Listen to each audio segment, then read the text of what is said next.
Okay, everybody. Happy March. Happy March. Welcome to the third Oak Park Neighborhood Association meeting of the year. OPNA is a nonprofit organization. We're focused on advocating for our neighborhood, Oak Park, and quality of life in our neighborhood. We have totally awesome monthly meetings here every first Thursday. Our next one's actually going to be April 3rd, so just about a month away. Tonight we're actually going to be having a much anticipated listening session with Mayor McCarty. Here he is.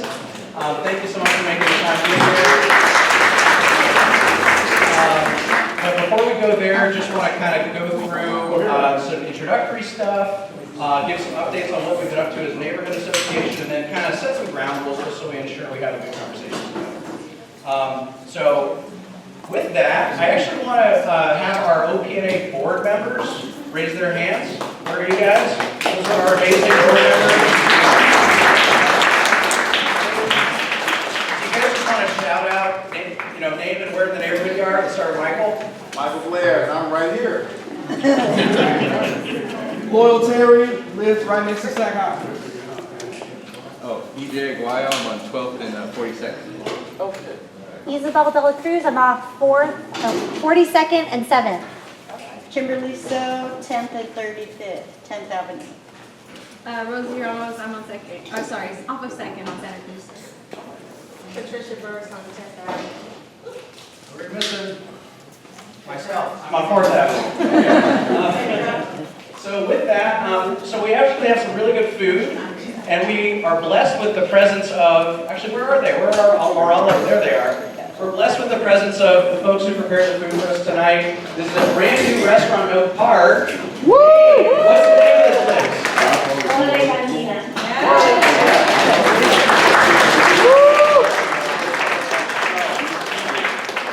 Thank you for all the support. We just opened 2 months ago. It is in the corner of Stockton Boulevard and 12th Avenue. And we have a full bar, but it's a Mexican family restaurant.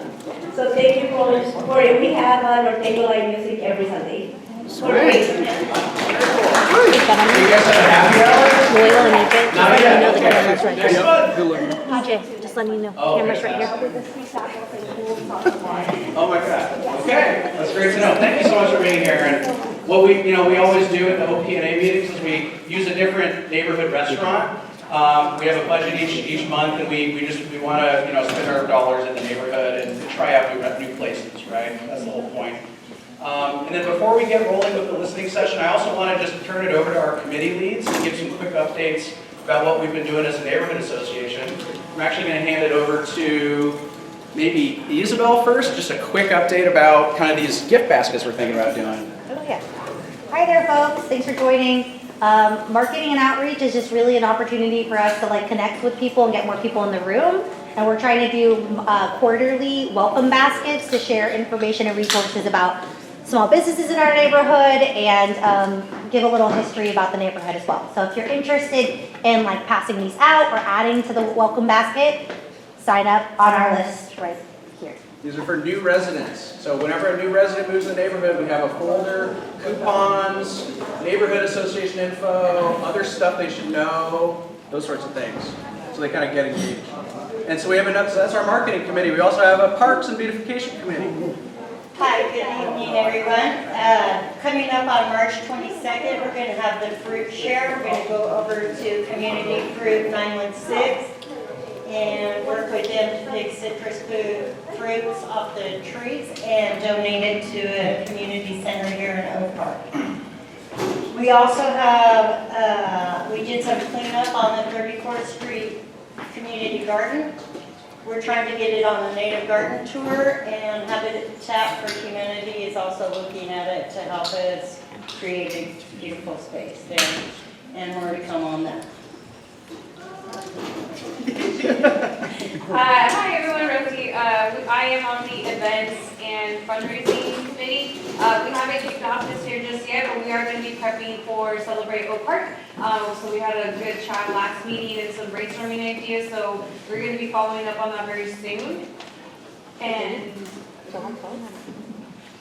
so yeah, we'll be following up with folks soon, and if you're interested in helping to have ideas on how to fundraise, please come sign up on this sheet right away. We got one more committee. I think it's probably our most popular committee, land use.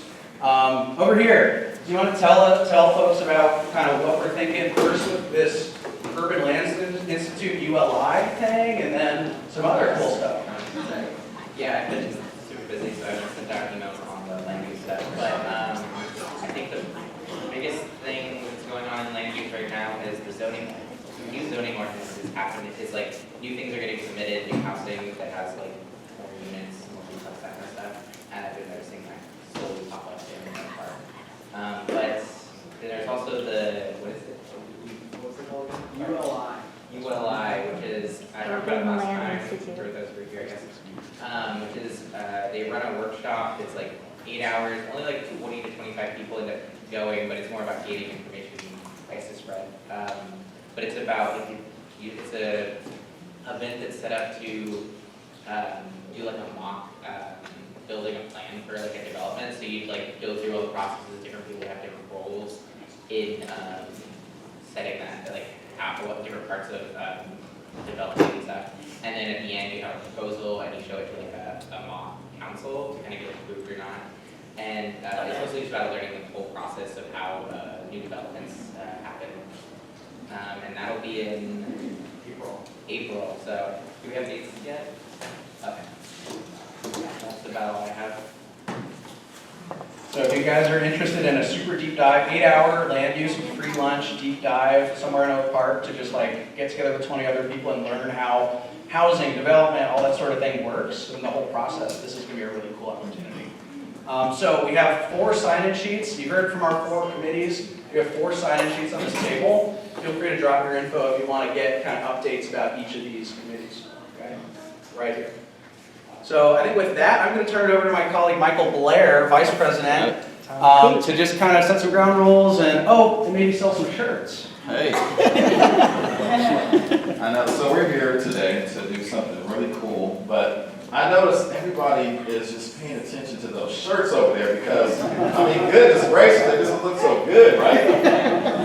I love Oak Park. How many in here love Oak Park? Yeah. Woo! Yes, a hand clap too. All right, we love Oak Park as well, and we are selling those T-shirts. They're only $25.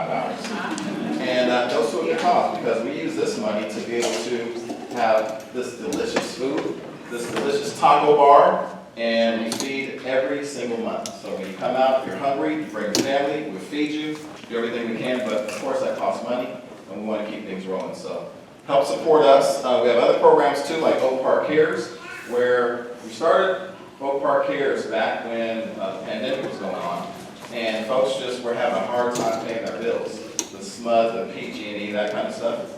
So we actually give awards to folks up to $200 that are in need. And we want to keep that going as well. So all this money just goes right back into the pot so we can do more for the community. So get your shirts afterwards. We got plenty.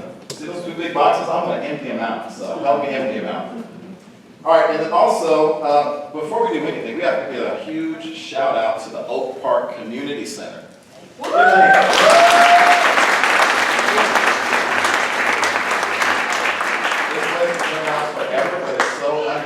There's so much going on here for all ages, so make sure you take a look on the board, pick up the flyers, and make sure that we really let this community center do what it's supposed to do and be able to service the community. Now, you gave a big shout out for the Oak Park Community Center, but we need to give an even bigger shout out to you, the community, for coming out tonight, so thank you.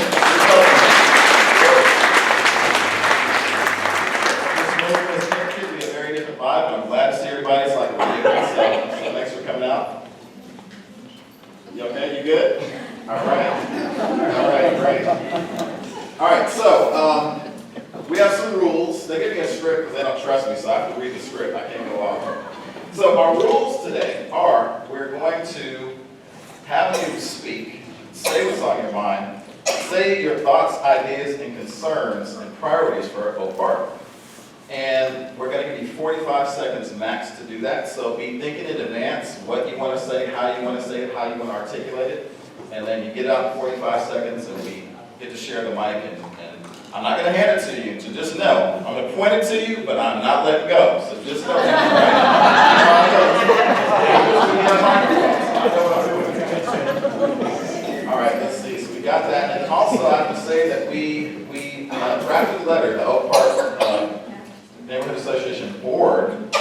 drafted a letter and we turned it to the mayor's office, and it's seeking priorities for the community. So one was safety, two, transportation, community safety, transportation and safety, and community care, connection, and resilience. We'll be able to give you a full copy of that, but I just want to let you know that we drafted that on behalf of the community, and we hope that we can continue to partner with the mayor's office, and they'll take it, and we can all share and have a prosperous Oak Park. Now, I know y'all have been waiting, so let me tell you, this gentleman over here, I met him when he was council member, McCarty, right? Then he said, hey, let's step it up a bit and let's run for assembly member. So then he turned into assembly member McCarty. And then he's like, hey, I live in the city, why not be mayor? So I introduce to you your mayor, Kevin McCarty.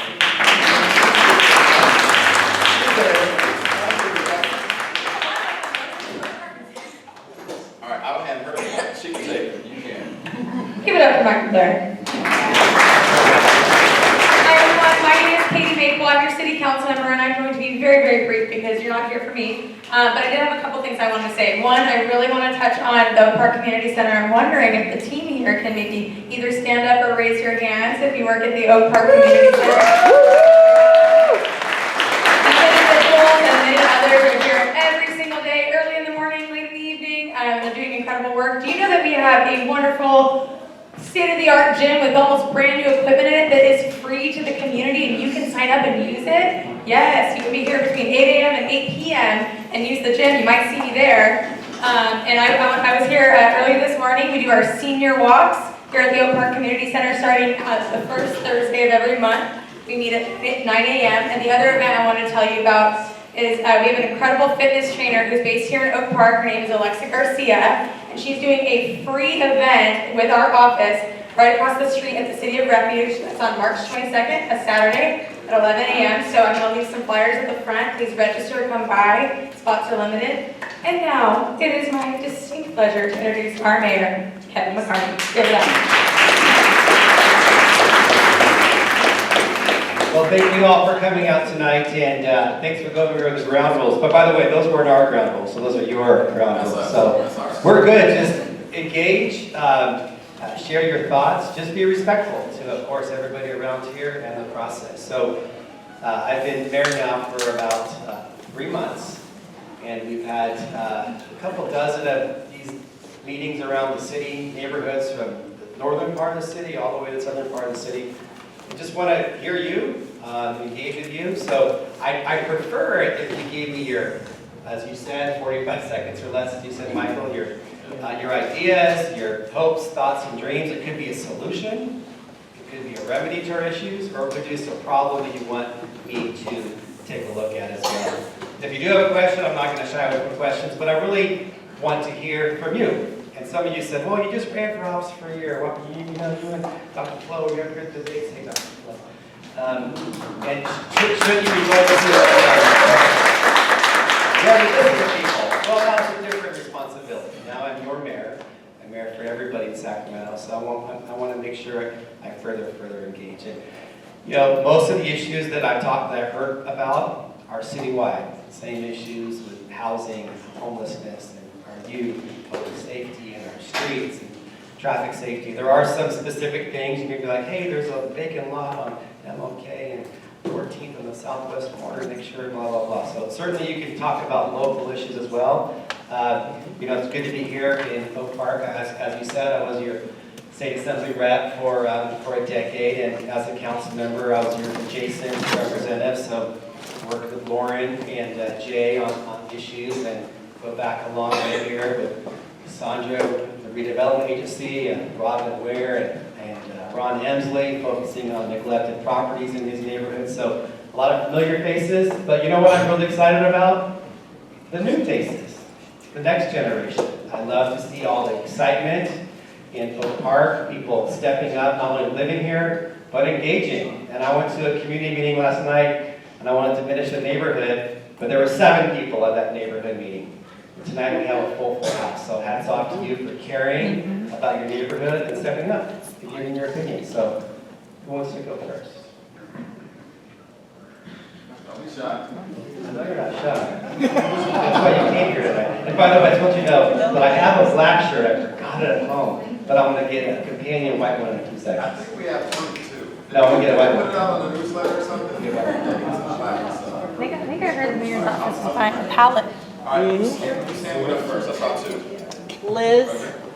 45 seconds. Timing you.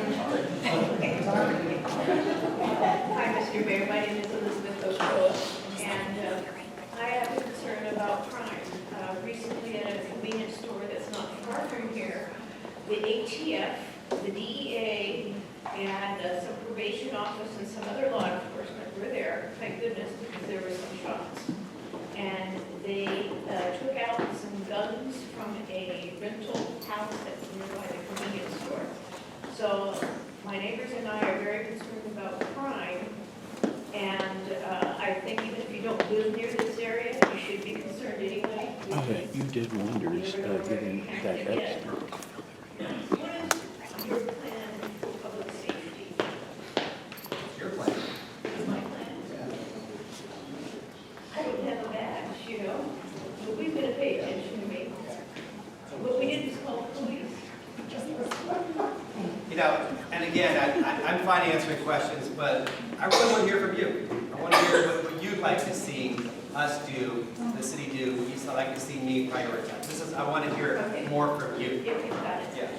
So, I think there should be more prevention plans. This convenience store is well known for having a variety of shootings, and a young man was killed in 2022, right by there.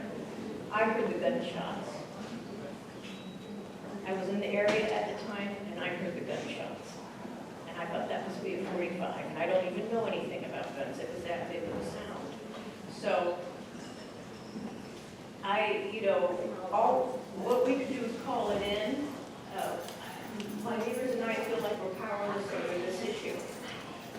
And we know the SAC PD and is doing this job. And so perhaps you can give us some other resources and access to things that we can do that might help this issue.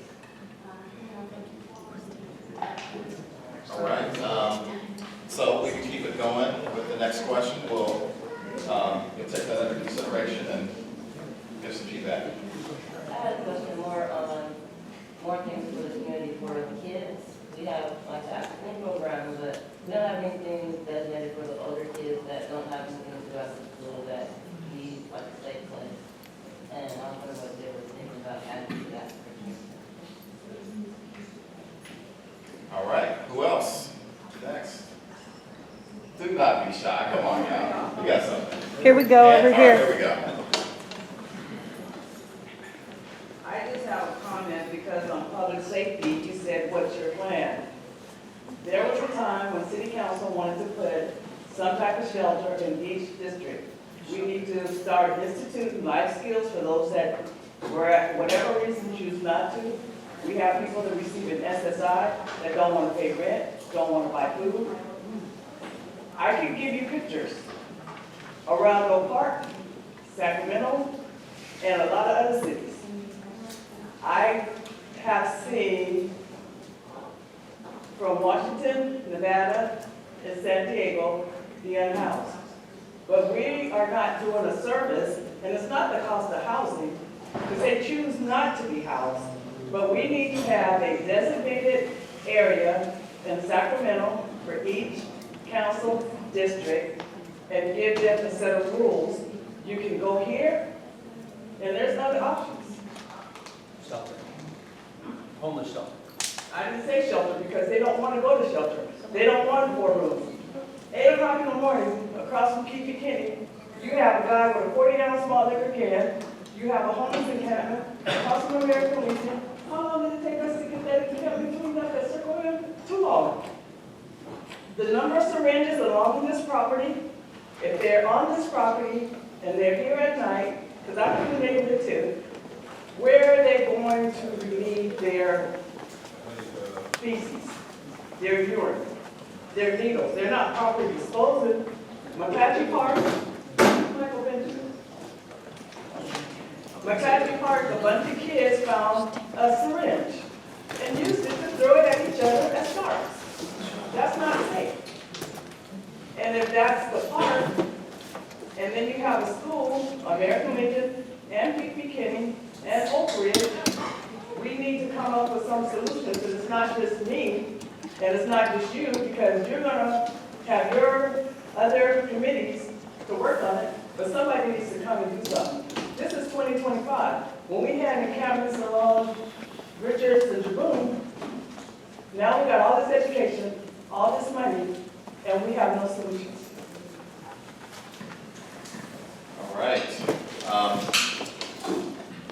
I have a family live in Natomas, and they don't have these type of issues, right? It's kind of unique to this neighborhood and some others.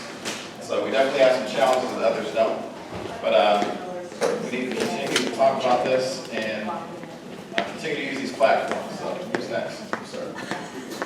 Good. So I am a bike teacher and I ride from here to rail yards actually. And I've been just keeping an eye on the condition of the bike paths.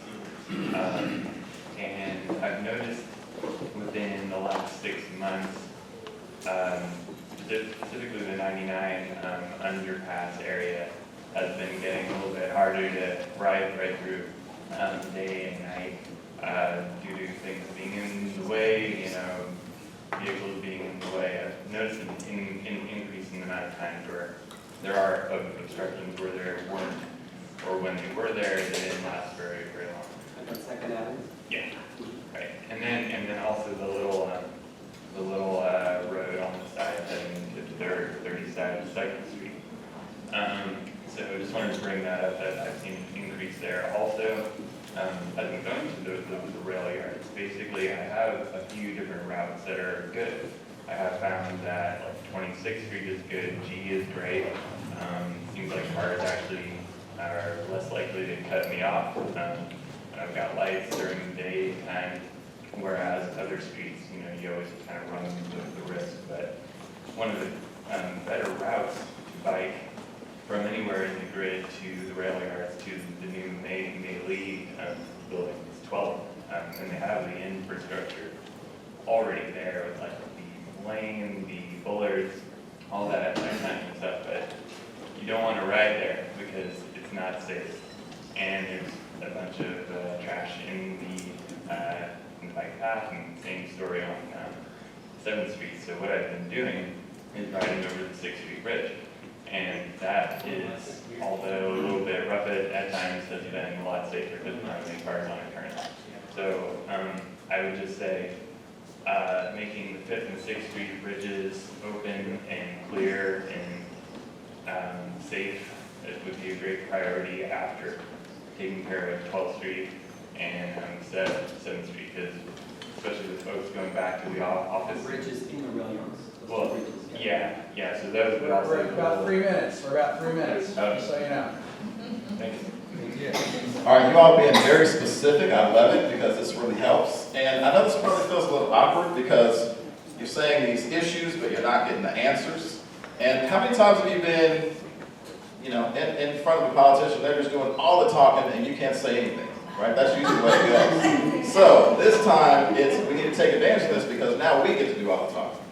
So let's continue. Hi. Don't test. My name is Nicole Davis, and I have a nonprofit called the Women Foundation, where I help women. The amount of women that I get on a daily from this area that are just like suffering in silence from drug abuse or just no support, homeless, is crazy. But I see a lot of houses out here that are being squatted in, and I'm thinking like, why not use these houses to open more programs to help these people get off the streets and get the help that they need. Thank you. What's the name of your program? It's called the Women Foundation. The Womb, as in? Well, it stands for Women Out of Major Bondage. Okay. Nice. Love it. All right, hand way back here. Is there a hand up here? Sorry, I'll come back to you in a second. Next. Hello, and thank you for coming out tonight. When I came here and a few hours before, it seems like our neighborhood is under siege. with the police, and nobody's talking about it. I don't know what's going on. There's sheriff's cars parked within the city limits. You know, they're just all over my neighborhood anyway, around. So, I don't know why they're here, but it would be helpful since we get helicopters all the time, and sometimes they're saying things, we don't know what they're saying. Why can't they text what they're looking for? So another thing is, after this, you will see nothing in the newspaper about this whole siege going on. I count, there's about 20 of them, I mean, all throughout, you know, where I live. So anyway, it would be nice just to say, oh, this is what this was about. We have no idea and have involved. Thank you, thank you. Okay, I'm coming to you next. We go over here first.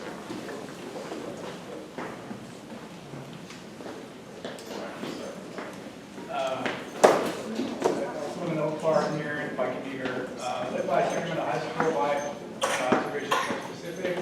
There's a lot of cars that kind of stream through 34th Street. They kind of blow through the stop signs, and there's students from Sacramento High School there that they'll cut off too. There are like stop signs there, and there's like completely constructed curves, but I think there's not enforcement, so the cars just kind of blow past. They come off the freeway and then they stream down through. Between Broadway and Sacramento? Yeah, yeah. The freeway is, like, the whole thing by the high school. Yeah. The whole 34th Street. Construction and construction.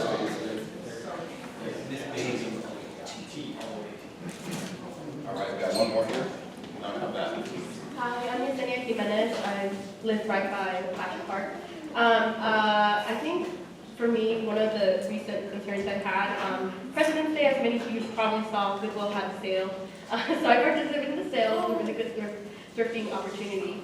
I went to the Goodwill on Step and S and Alejandra. And what turned out to be a full thrifting opportunity turned into a really awful experience. And I think a lot of it has to do with Prop 36 changes of increasing, scrutiny on people who are shopping. And unfortunately, I'm not used to being racially profiled and assume somebody assuming that I'm going to steal something. I'm used to it since I was a teen. But now that, misdemeanors are now being turned into felonies for shoplifting, I was in a dressing room and the private security officer, who, I'm not even aware of the differences between what private security is allowed to do and what police officers are allowed to do, came barging at my dressing room while I was already unclothed, and he said, I need to count the number of clothes that are inside your dressing room right now. And I was mortified because I'm inside the dressing room and I'm not clothed anymore, and I don't know who this person is. And I respond, okay, let me put my clothes back on. I open the door and he tries to go inside the dressing room while I'm still in there and says, I need to count the number of clothes you have in there. And I raised my hand and like, I do not feel comfortable with you interrogating me. And I felt absolutely unsafe. And immediately, after I pressed a couple times, he stepped away. It became an argument because he thought, because of the sound of my jacket, that I was taking out a bag, and he used that as an opportunity to go and search the dressing room. So absolutely not okay. I went and talked to the manager, and she was absolutely like, you're right, you shouldn't have done that to you. And while we were in a conversation, he decided to call the cops on me.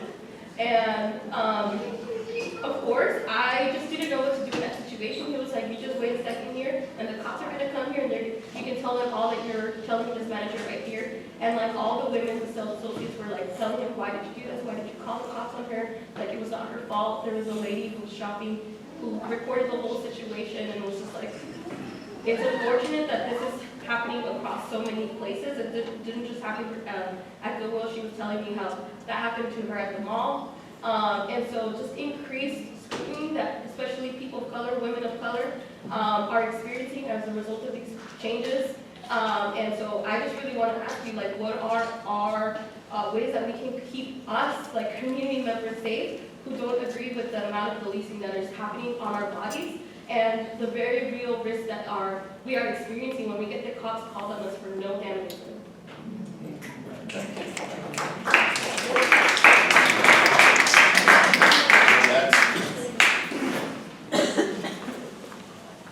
All right, sir.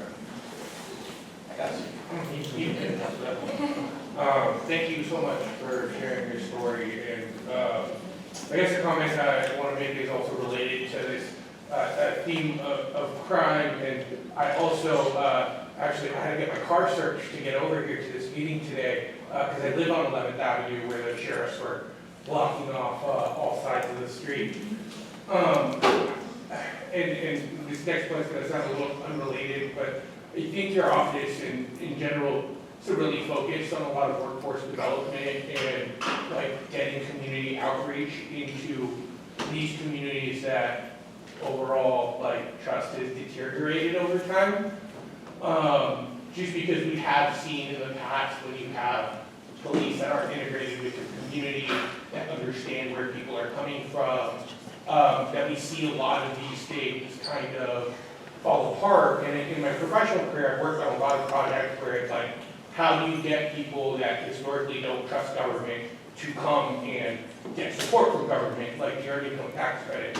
And like one of the big things that we learned in that process is it only happens when you lead with community investments. And one of the big things, I wanted to say today was, when you start building that trust with our community, that trust will start to be reciprocated back, and we can start to see some of these tensions fall a little bit. But it doesn't seem like there's been a lot of progression in that way.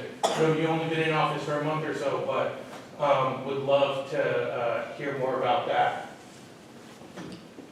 All right, so I'm hearing a police theme, I think, right? You got the things too? Yes, ma'am.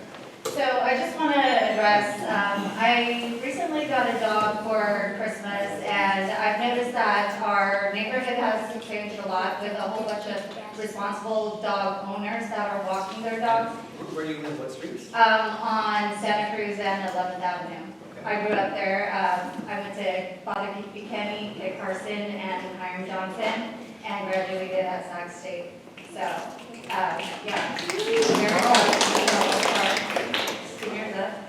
But yeah, I've noticed with the park being underutilized, there's no dog parks, but fenced-in dog parks for dog owners here in this neighborhood. We have Frisbee golf at Nakaji Park, and we have a gated soccer field that's not being utilized here over at Oak Park Community Center. It's gated, it's not even being used. Even responsible, there's no trash can to even put our dog poop bags in. We're throwing it over the fence because the trash can is inside the gate. And so all I'm asking is for a solution, which is unlock the gate maybe during hours that the community center is not using it for league or whatever you guys are using it for, to open it up for dogs to run freely and have that space. Maybe for like a duration of 4 hours, or just on the weekends that it's not being utilized or rented. That's my solution. So there's gated soccer? Yep, over there. Yeah. And it's named after our friend Rod, who graduated from Hiram Johnson and got a scholarship to UC Berkeley, and then he was killed here in Oak Park. Yeah. Yep. I see that hand over here. Hi, my name is Jessica Lara. I live in Oak Park. My main concern is really traffic and speeding that happens with MLK. I noticed an increase over the past. I've lived here. I live on MLK, and I noticed that it's just people are just speeding down, and it's like a highway basically, and it's very unsafe. There's Father Buchanan, it's right there. There's children walking after school, walking down the street, and I see cars just all day long, just speeding. And there's really, I don't know, I'm not a traffic person. I don't really know what the solution is, but I don't, like speed humps or something to decrease the speed, to discourage speeding. There's people walking, there's biking, there's a lot of people who are wanting to be active, and I think that's a deterrent when the cars are just going 80 miles per hour. I've seen it happen. I live right off like my porch. I can see people speeding down the street. I think it's, I know that's like a problem that's probably everywhere. I know speeding is a problem all over the city, state, country. But I'm concerned about children's safety and pedestrian safety. All right, thank you. Is there a specific area of all MLK or all the way? The whole thing. Have you guys noticed that when the changes were made at MLK on Broadway, there's people that kept crashing into it's called the Grandparents Families Project there. They put up these bollards that I just drove by a few minutes ago. Have you noticed that's been more safe since they did that? No, it's getting worse and worse, and I think I am genuinely concerned for the children who are crossing the street. There's just no, not just children, obviously, anybody who's walking on the street, but it's become a problem, and I cringe every time I see someone barreling down because if it's dark, someone can get hit, and it's been a problem. And I did write into the city about my concern about maybe a year ago or so, but I know I'm not the only one who feels this way, and I'm just concerned, and I hope something happens on the street so traffic could be either diverted to a different street or just something that could decrease the speed that's happening. All right, more hands?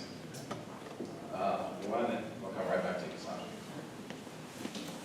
Hi, my name is Teresa. I work here at Oak Park Community Center, and I also live in the neighborhood. Just to piggyback on this young lady, I live on the corner of 11th and MLK. My window faces MLK, and I lay in bed every night, and I hear those cars drive down the street about 65 miles per hour. I am concerned for the children as well because I live exactly at the crosswalk, so I tend to walk from here home to check my mail, etc. And you do need to look almost both ways for 3 minutes before you need to know if that car is here at Stanford and I'm here at this end, can I get across the street fast enough? So I know that the schools are tight with money, but I would bring back definitely crosswalking guards if we could for that particular area. But I will say that this is like a major freeway on that portion of this strip from 12th to Broadway. Second thing I wanted to say, I want to welcome everybody here to Oak Park Community Center. This will be a little more than 45 seconds, I'm sorry.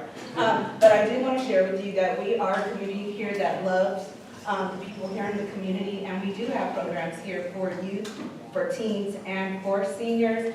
At this particular time, most of our programs cater to children from 6 to 12, and we do cater more to seniors because the age group between 13 and 17, I guess they're very busy in their lives right now. Maybe they're focusing on things at the school, but they are welcome here. We do have a very small unhoused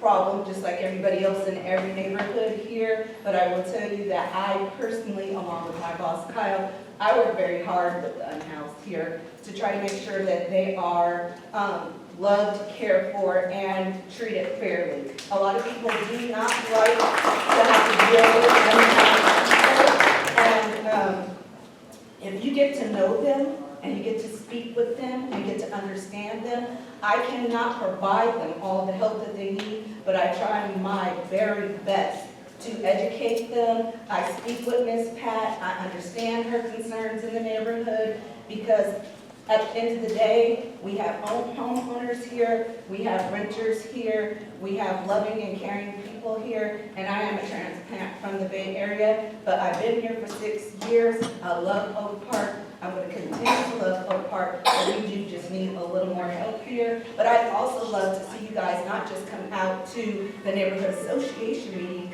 We need you here in this community center as well. So from volunteering or helping, just anything you could do around here, we would appreciate you because we do genuinely care. Thank you. All right.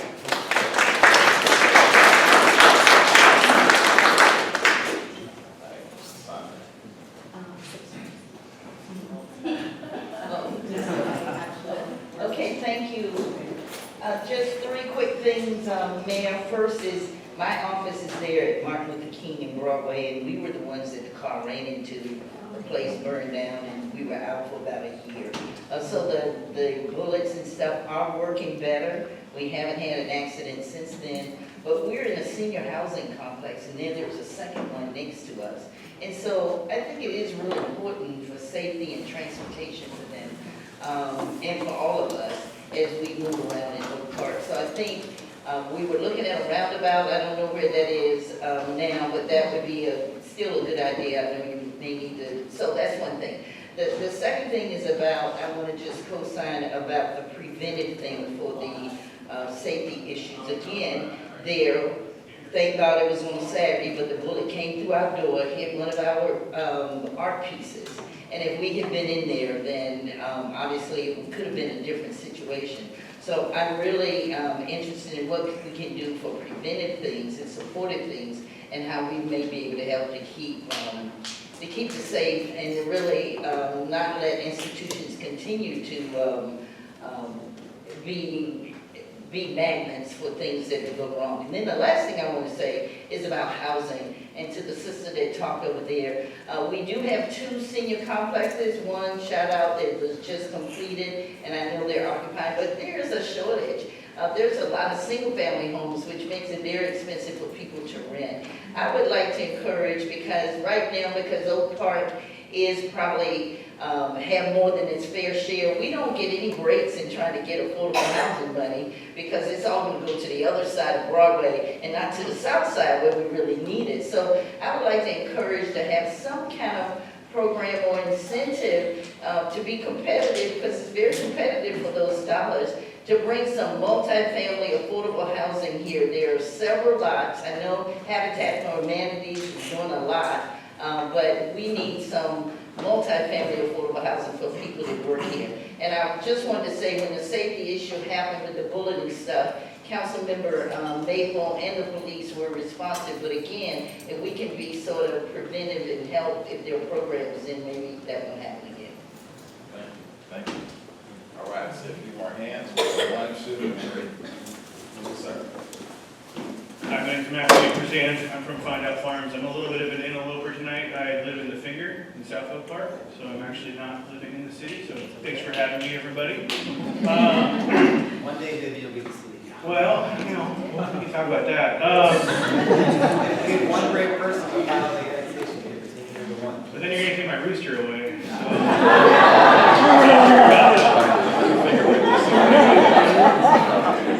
So yeah, it's complicated. I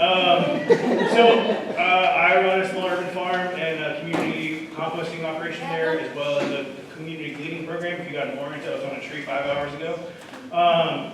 And so I'm really involved with the stuff around SB 1383, which is like probably insider talk for us, so sorry everybody, but edible food waste recovery and composting. Oh, nice, excellent. So it doesn't include gleaning, unfortunately. So the gleaning operation is not considered edible food waste recovery, which I'd love to talk to you more about one-on-one if you wanted to talk about that. The other thing I'd love to talk about is community composting in our area. There's a community compost cohort that just ended, who is the cow recycle grant. There was an operator just here a second ago, a city at Green Tech. Our leaves get shipped off and they get processed at a big facility and put onto a ranch somewhere far away. If you increase organic nutrition on the soil by 1%, you increase 200,000 gallons of infiltration ability, keeping that rainwater here in Sacramento, keeping those organic materials here in Sacramento, creating a circular economy, creating jobs. So if you ever want to chat about community composting, keeping those leaves here in the city as an asset, and edible food waste recovery, I'd love to have a conversation. All right. Excellent. And we can volunteer with him on March 22nd, right? Yes. Yes. Hello, Mayor. To kind of double down and piggyback on the public safety issues mentioned by Teresa, Cassandra, and the speaker over here, mine is also about traffic and traffic calm. So my perspective has been, why don't we look at the city to make as many intersections as possible where pedestrians have the ability to diagonally cross, such that all traffic signals are red and all don't walk signs are walk. And you could cross in any direction you want to, including diagonally, which is something really the city doesn't offer at many, if not any of its intersections. Do we have any of those in the city? I haven't seen diagonal. No, the closest I've come to is right outside the City Hall building on 9th and I. There's a all red and a walk sign, but not diagonal. You can only go like from on I Street, you can cross 9th, and the light is delayed red to green for about 3 to 5 seconds. I've seen those in other cities. But that's about it. Yeah, the diagonal crosswalks, I think Santa Monica and Long Beach are good examples where that does happen. Yeah, my daughter went to school at USC, and that's the first time I saw a diagonal, so they have them in LA as well. All right, we're better than LA, I'm just saying. Who was the next one? Was it you? Yes.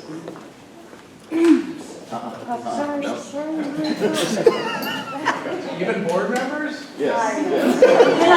Everybody's safe. I swear I had it earlier. Mr. Mayor, I'd like to piggyback on Cassandra on the affordable housing. I see houses in my neighborhood up for sale and I can't afford them. I think we need to prevent more homelessness by keeping housing affordable, and it's really important in this area that is getting hit with gentrification. I'm also a Bay Area transplant coming from Oakland, and I've seen how gentrification has tore up that city and ruined it, and it's a mess, as you probably know. And they also have diagonal sidewalks in Chinatown and Oakland, so it's even closer than further down south.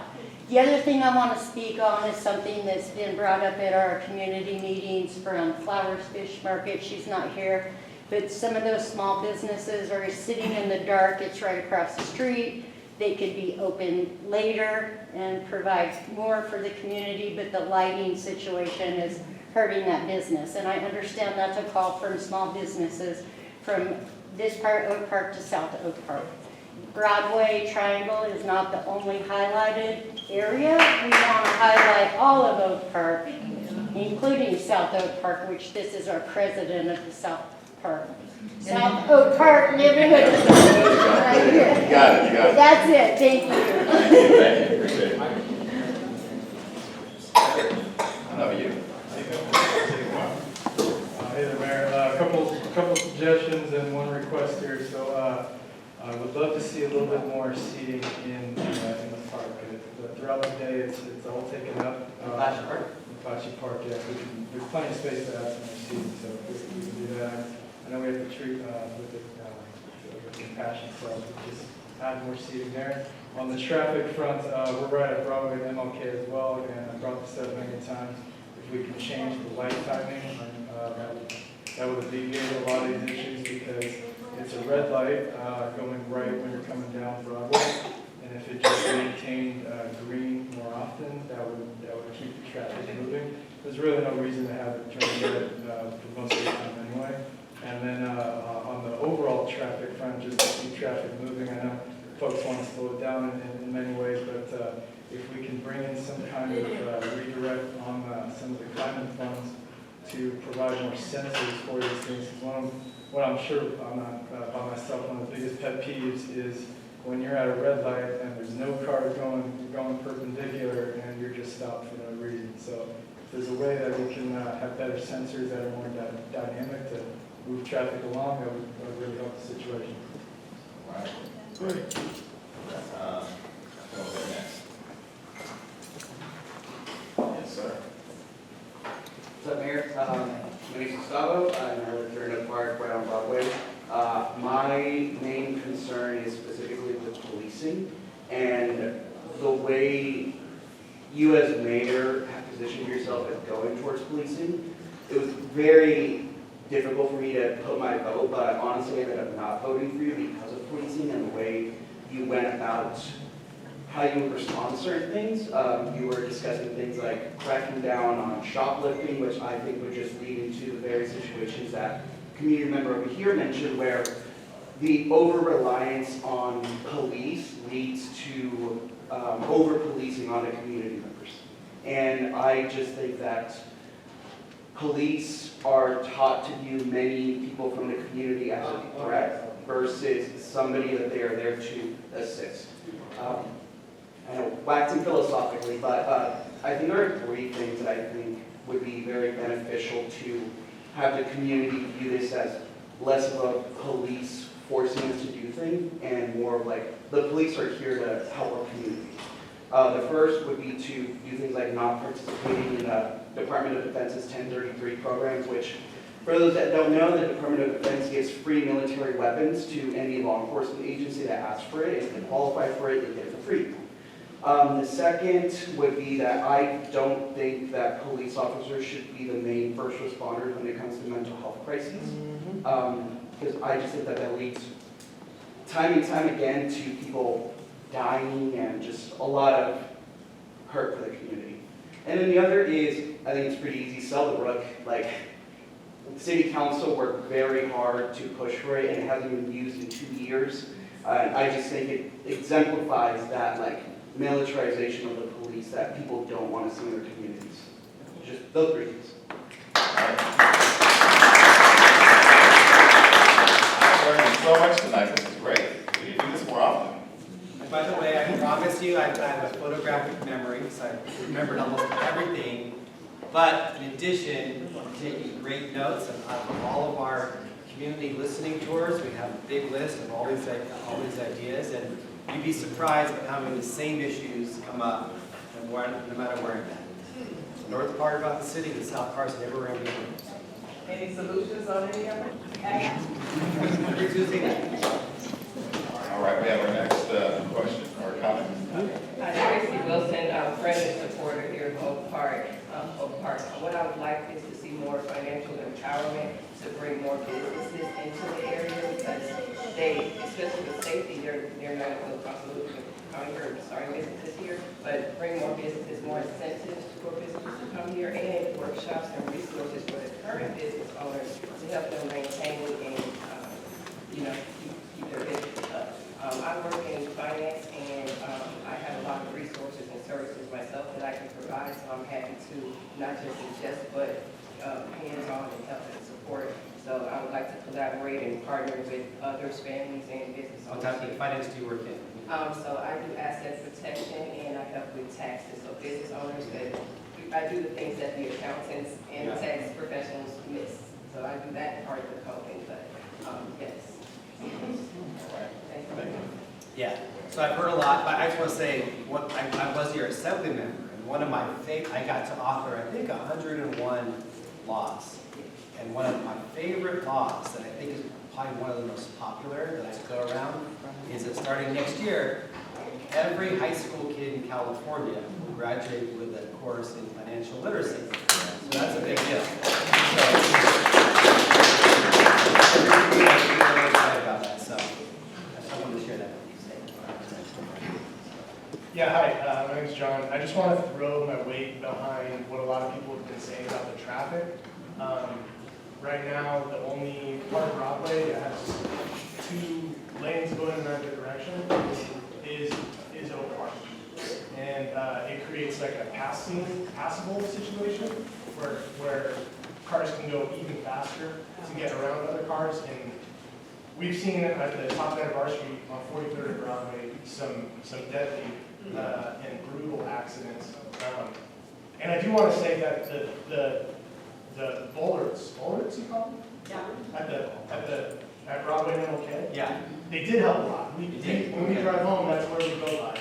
Yeah. It would be great if they weren't just plastic, like guidelines anymore. It would be great if we could like make it nice. Yeah. Well, not just poles, but like actually just 2 lanes. Because what they did is they just painted over the other lane and then put up these plastic things. And that's it's a great start. And I know that there's like a transportation planning project. I just want to throw that away behind that. Well, I've heard that a few times now, so I will say that every time I drive by there, I'm thinking a lot. Like, what am I supposed to do right and wrong? And I guess it's half the battle. We want people to slow down and think, like, what's going on? So why those circles, I think, are a good idea. I maybe have a question for you guys can entertain is that traffic safety is a big issue, and I talk a lot about this. Looking at some low-hanging fruit answers, like I'm okay, but I'm a big believer in some of the road diets and complete street. So where is Broadway on the plan for this stretch? I know, like you did say, in some of the other areas at Central City and Tahoe Park, it's just 2, and here it's 4. Does anybody have any, enlighten me of where we're at? Middle Broadway section? Last I emailed Katie Maples' office, it's supposed to be done this year. Lane diamond Broadway? Yeah, Middle stretch? Broadway's supposed to go down to 1 lane, both directions, from 99 to Stockton. Yeah. Okay. And that's supposed to be done this year, which like obviously, we all have our doubts. But that would be great. It works for a while. We'll follow up. Yeah, we'll follow up. I'd like to see that throughout. I thought the Broadway section in Lane Park was first, and that they were looking for funding for it outside.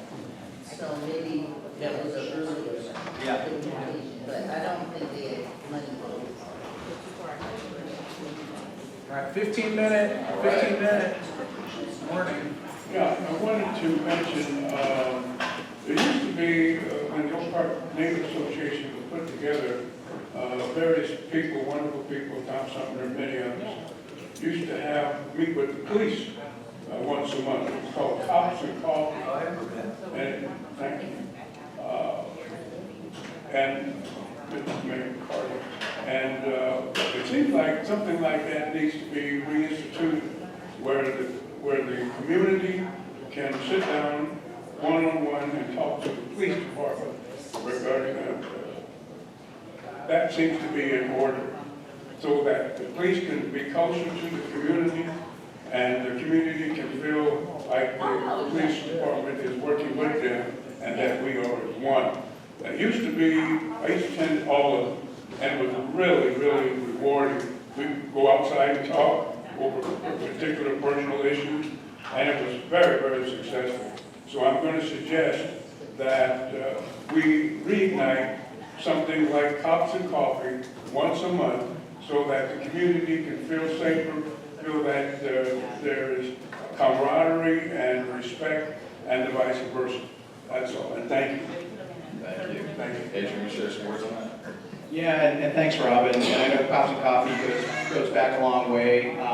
Just for the record, we are probably the only neighborhood association in the city that doesn't really invite a police presence at our meetings.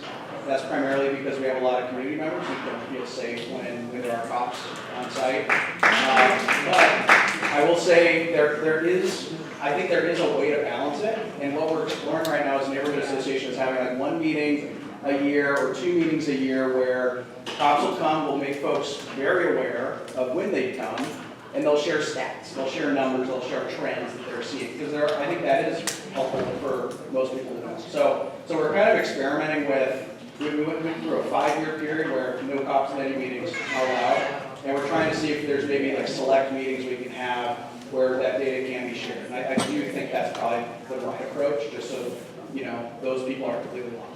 We do want that information, so thank you. Oh, wait, give me that. That was a good catch. Real quick, first off, again, really just want to say thank you. I wrote some stuff down just so I can keep myself under that 45-second threshold. First, lighting is extremely important in Oak Park outside of just the Triangle District. Personally, I would not feel safe having any of my female friends leaving my apartment, leaving a business, needing to walk home anytime as soon as the sun starts coming down. And that doesn't make me feel good. Particularly, we want Oak Park to be a walkable community. I live next to Sac High, and a lot of these kids are getting almost hit every day just trying to get to school. On point with that, better transportation, more seating at bus stops. Many families, working families, don't have the means or the child care to take their kids, especially if it's a multi-generational home, to be able to drop their kids off at school. So I'm seeing kids get dropped off by Smart and Final, or even further than that by Golden Dragon, walking in their Sac High uniforms over here, and assuming they have to do that when they get back home, that also makes me concerned. Another presence that we don't really see here are high school kids. Kids that are in elementary school, kids that are in middle school. And in the time that I've been here, I rarely see those people 18 and under coming together in Oak Park outside of school. In the community that I grew up in, there'd be arcades, there'd be the parks where people go and play games, shoot hoops, things of that nature, but it's difficult to commute around here. So I would like to see kids feeling like they can consider Oak Park their own as well, outside of the time that they're not with their families. And the last thing that I would like to point to as far as the unhoused issue, these are people's moms, people's dads, often grandparents. So seeing the communication be led with compassion and not removal and potential displacement, I think would bring a lot of humanitarianism to how we attack that issue. As my parents are currently unhoused in LA. So those things are very important to me, and I think would also lend well with the Oak Park community, because we have people at Butterscotch Den that come every day trying to buy some chili and talk to us about how they're getting treated by city staff. Again, that's one side of the story, but I think it will go a long way to treat them as human beings in the process.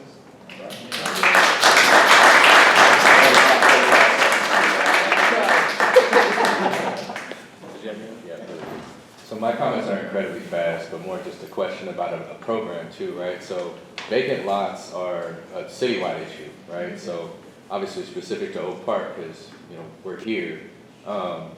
I think that obviously they're a public nuisance, right? You have private owners that own a lot of these vacant lots, but they are actually not upkeeping them. And so I know the city does have the ability of actually enforcing them to upkeep them. They have to register annually through the vacant lot program. They have to pay a certain fee. But ultimately, if they become a nuisance, the city does have the opportunity or the ability to intervene, right? So I think back on placemaking projects, right? You have things like Esther Park that really became something great for the community because you could host events there. It's aesthetically pleasing for the community, but it's also something that people see that and they respect the community. You see one vacant lot, it's not upkept. You have dumping, one person dumps, 10 people dump. People see that as a dumping ground, and then you kind of just see that multiplied throughout the community. So I guess my question is more, you go downtown, midtown, and you're getting parking tickets like left and right? So the city is enforcing parking, but is the city enforcing their ability on vacant lots? So I guess I just question that because I see that it's an even bigger problem. So, yeah. Well, I will say on this, I'm running out of time too, that I've watched this for 20 years when I was a council member and worked with, back then, Councilmember Hammond. We did some ordinances going after absentee landlords. We found that some of these absentee landlords, a lot of them too, they don't even live here, live in the Bay Area. It's like you and me spending $5 right now on a slap on that. It's like, okay.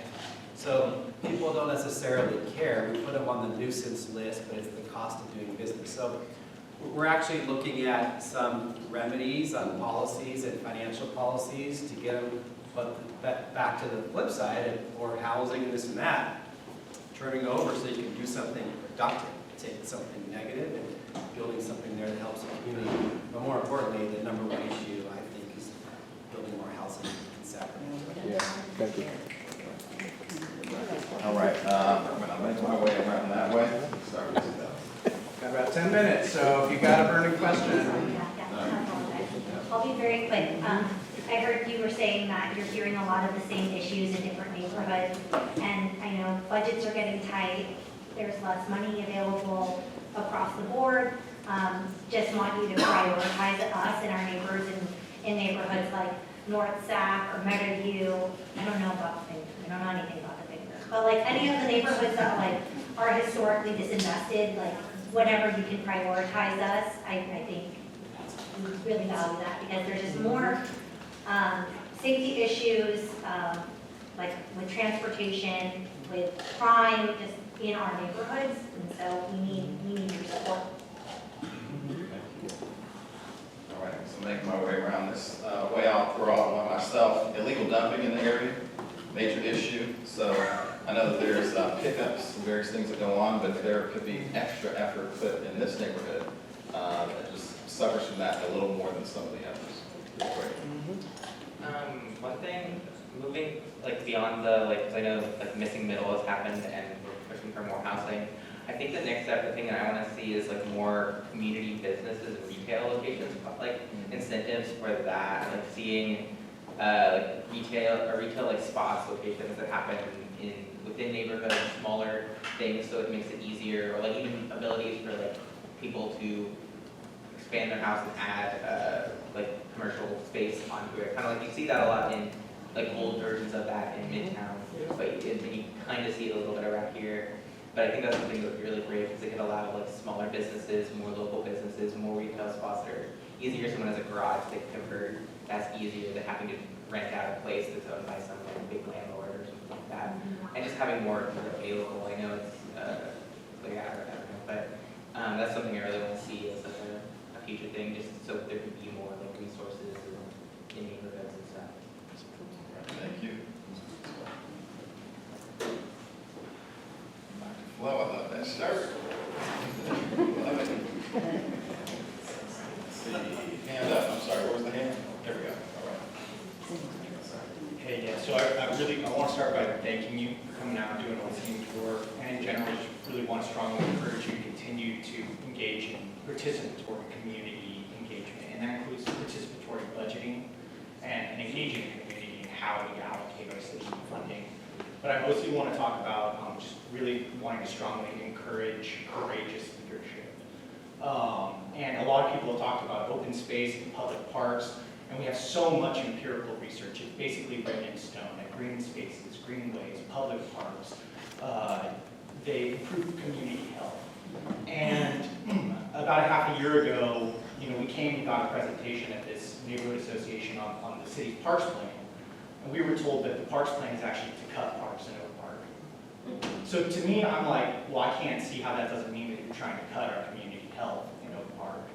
And the courageous thing to do is to increase the parks in Oak Park, a disempowered neighborhood. I know, like, the courageous thing is to support people who are disempowered.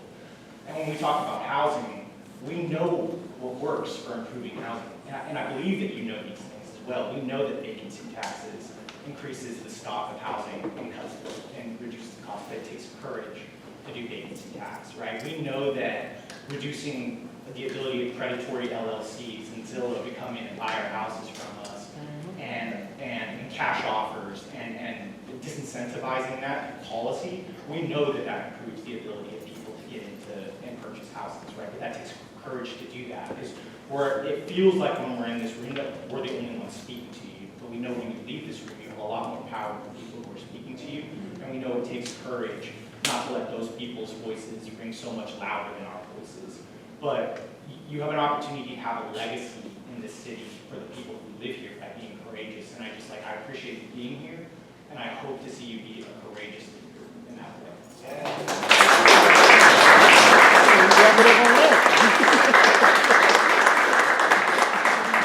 All right, those are the final two questions. Right. That's two. Good. You get 46 seconds. I'm going to make it quick. So I'm talking about solutions. One is based on transportation planning. What I'd like to see is on MLK, it would be really cool to see it closed down like on the weekends, like just have it shut down, have it be an opportunity to bring community together, kind of like what happens in the Midtown Farmers Market, how they shut down that street. I think that's a great, I know it's pretty radical, but I think it can be doable. The second thing is that, I went to high school, Sacramento High School back in 2010, but we had this mentorship program where police officers came to mentor kids there. My mentor was from Bank of America, and my friend's mentor was worked at Sac PD. And so I think a good way to prevent crime in our community is to start early and show kids that we really care and that we bring the resources to them and not having them to come up for resources. Great, thank you. All right, last one. Hi again. I just want to share that our program coordinator here recently has, on Fridays, the police department does come here and mentor and speaks with our children here at the program. They play sports with them in the gym. There's two, I don't know their names, very new program here, but I just wanted to share with you guys that we do have a couple of officers that are getting in here so the children know not to be scared and to know that they, as minority, we have multicultural families here, but as for African American children, Latino children, to know that it is okay and that officers should be safe for them, and they play games and they come in here. So I just want you to know that we do hear things from the parents, and we do truly try our best to try to unite families here at the community center. So I didn't mean to be the last person, but I guess I ended on a good note because, again, we love Oak Park and we want to do everything we could possibly do for the children and the families here.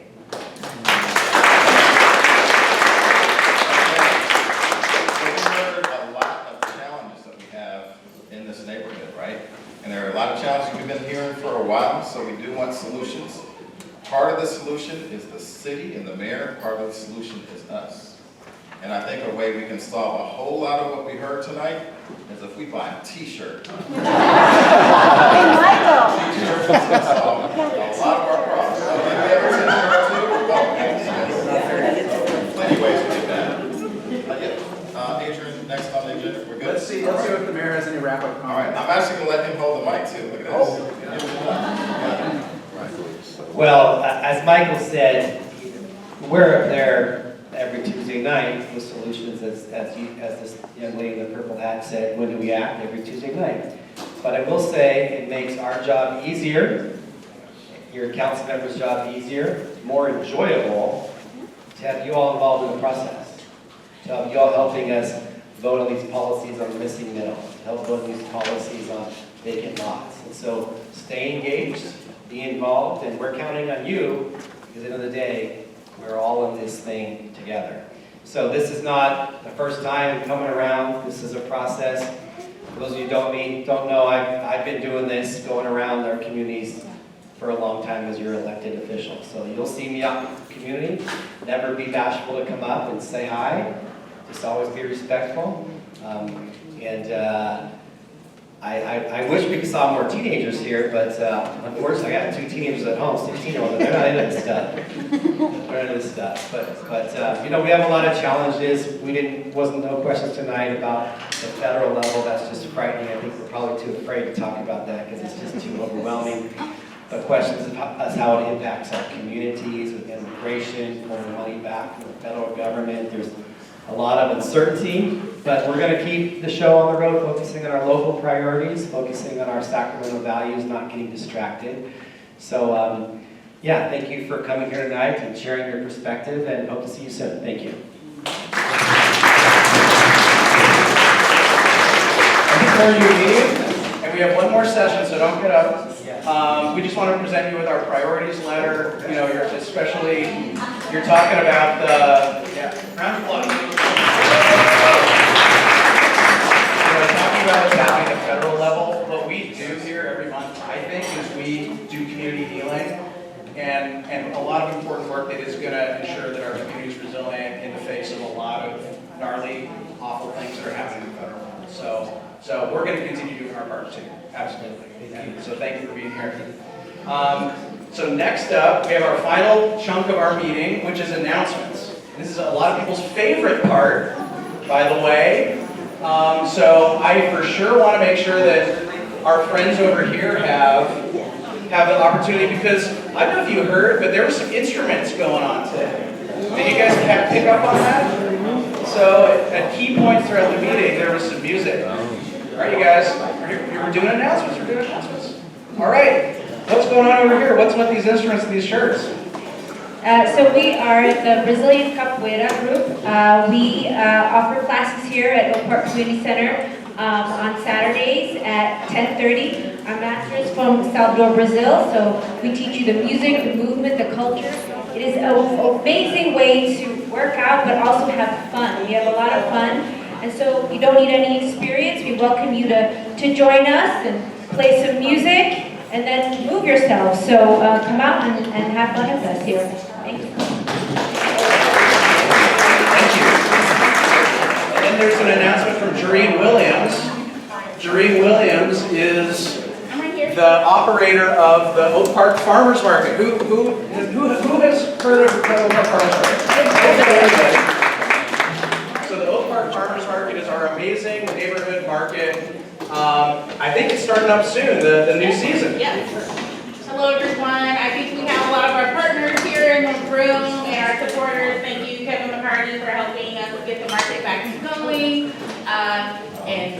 Davis Health. We're opening up again in a couple of weeks, April 5th from 9 to 1. I hope you guys all can come out. We will be doing some flyering in the community to make sure everybody knows about it. OPNA is going to be nice enough to get some information out so people can come out and join us. And we will be sending out a report soon from all that great feedback you gave us in December. We did listen and I heard you. I'm working on all the things down the list and we're going to get it done. So thank you guys. I really appreciate everything you guys do here in the community and happy to work with you. And also I'm a former board member. I'm sorry. And I want to emphasize, don't go to the Midtown Farmers Market. They're doing fine. Let's keep our Oak Park Farmers Market, same time, same day. Stand on it. They're doing fine. Go to the Oak Park Market. I know people in Oak Park that go to the Midtown Market. I have like, no. Especially about the dog park. Who else has an announcement? Raise your hand. I used to walk my dogs back there. Yeah, I know. I used to walk my dad. What's the difference? If you don't know what's not what? If you don't know what's not what? My name's Jim from Pineapple Farms. We're on Parker Avenue. We're open every Saturday in the fall, winter, and spring, 9 a.m. to 2 p.m. If you've never grown a fruit or vegetable from a seed, here's an opportunity to do that free of charge every Saturday from 9 a.m. to 2 p.m. Please come get free seeds. Get lots and lots of seeds for fruits and vegetables. You can grow some of your own food, become a little bit more resilient. And if you like sharing food with people and you want to increase access to fresh healthy food in our community, on the 22nd of this month, OPNA is going to go out with Community Fruit, which is a program that we run at Find Out Farms, harvesting fruit from the community and sharing it directly back here in the community. The fruit's going to go to Wellspring Women's Center, which is a wonderful place. Come join us on March 22nd to learn more about the program. Go to communityfruit.org. Woo! Thanks, Matthew. Thanks, Adrian. Hi, everybody. I want to promote a few things happening with UC Davis and Aggie Square. Please save the date, Friday, May 2nd. It's our big grand opening celebration. It's open to the public. We don't know exactly what time yet, but it'll be part of our newsletter, and we really want to invite all of you to come check out the buildings, meet some of the researchers and programs from the university that will be housed there, and some of the programming that we'll be starting up for innovation and entrepreneurship is also open to the public. In terms of jobs, there is currently a job open right now that will be at Aggie Square. That's part of our innovation and economic development group. So this is a program manager with the National Science Foundation, program called which supports early stage entrepreneurs. This program will also be open to the public. So we're looking for somebody with good experience running programs and teaching people the skills of early entrepreneurship. So that job's website right now. We have help every month for people who want to apply for a job at UC Davis. It's called the We Belong Here Job Series, and there are sessions once a month. And we'll be at Aggie Square starting this month, so if you want an early peek in the buildings, sign up and come out to You Belong Here. Again, it'll be in our newsletter, the registration link and everything, or you can come see me and I'll send it on to you. Also, our HR department offers free one-on-one career chats with people who are trying to get a job at UC Davis. Is there anybody here who's done a career chat? They meet one-on-one with you. You submit your resume, and they'll help identify jobs that are a good fit for your experience. Or if you've applied for a job and you want more advice about how to make your application really sing for that particular opening, there's a program right now taking applications called the Sacktown Makers. They're funded by the city, Sacramento, to support entrepreneurs, and they're going to teach 3D printing skills. 19 and over can currently apply. At the end of the 8-week program, people who finish the program will get a 3D printer to use and a year-long subscription to the software program. So that is really exciting. It starts at the end of this month. There's a couple other programs happening for young people. So the application is open right now for a summer program to teach high school students about stem cells and biolife science research. And they're gonna take, I think it's a small cohort of like 5 kids, that they always save room for a student or two from schools adjacent to the UC Davis College campus. So if you're interested in that program, or you know a young person who might be interested in that program, again, it's for high school students, please come see me, because that application is due next week. Finally, last thing I want to say is So how on many May t-shirts 10th, do you have, the Kevin? Cesar Chavez Youth Leadership Conference is happening at UC Davis. It's a free all-day conference for high school students and their families, people interested in going to four-year university, and they'll walk you through all kinds of great ways to be ready for your college application and ways to finance and fund your college education. So totally free conference, all day Saturday, May 10th at UC Davis. Thanks. Raise your hand high if you got an announcement. What other announcements do we have? Raise your hand high. Okay, I have an announcement. Actually, Kathy's working with me on this project. So my day job at Valley Vision, we work on, actually, yeah, you guys, we work on a lot of air quality and environmental justice work. We just got a contract, we got a counselor sign it, but a contract with Aclima, which is an air quality monitoring vendor, to do some, basically, very involved mobile monitoring, air quality monitoring around Oak Park. And we're going to be having a couple of community listening sessions and engagement sessions and input sessions about where exactly they should do this mobile monitoring. So this is a company that's working with the California Air Resources Board that's going to be monitoring and kind of seeing what sorts of air pollution there are in the neighborhood so that we can work to address it and, of course, to protect all of our health. So that's something that we're going to be doing over the next couple of months. Me and Kathy working on that together, both live in Oak Park, which is cool. So, yeah, look out for that. Just really quick, really want to say thank you to everybody for being here tonight as well. On our board, we have plenty of people who have worked at the local, state, and federal level in government. If you have questions about what's happening, particularly at the state level, local level, questions on policy that's happening, please feel free to either stop myself, stop any one of us up here and ask questions, send them to the email. We would love at some point to have informed dialogue so that our community members, when lobbying and advocating to the city, to the mayor, at the state level, and also at the federal level, that they take Oak Park seriously and as seriously as we take ourselves. So with that, don't be afraid to ask those questions and brainstorm together. All right. All right, you guys. Yes. I got one more. Thank you here. I'm also on the board of Slow Food Sacramento. We've reestablished, I don't know if everybody knows, and probably not, Terra Madres is coming to America and they're coming to Sacramento this September. I'm working on a project to make sure that Oak Park is represented in that festival and that we get people out to see what we're doing around our food system here. If you want to be a part of that, connect with OPNA and they'll connect with me. But we want to get on that soon to make sure that we really represent who we are for the world. Hell yeah. Okay, if there aren't any other announcements, you guys get a sneak preview of our next topic for next month. Does anybody know our next topic? Okay, so our next month's topic is going to be on April 3rd.